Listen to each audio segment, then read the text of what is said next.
Yaani mtu ananiletea utaira tu, ujinga tu. Sielewi.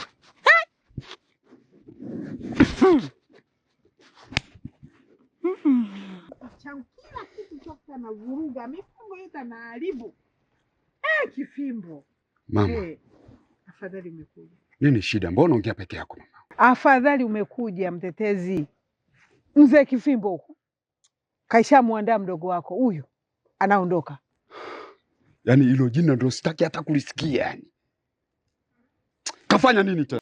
Anamwandaa mdogo wako aondoke. Nimetoka huko sasa hivi. Tumecharurana ndio nimerudi hapa.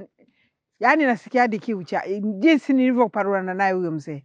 Sio ananitaka nini? Anataka nini? Kwa hiyo wako wapi? Hapo kwenye kilinge chao.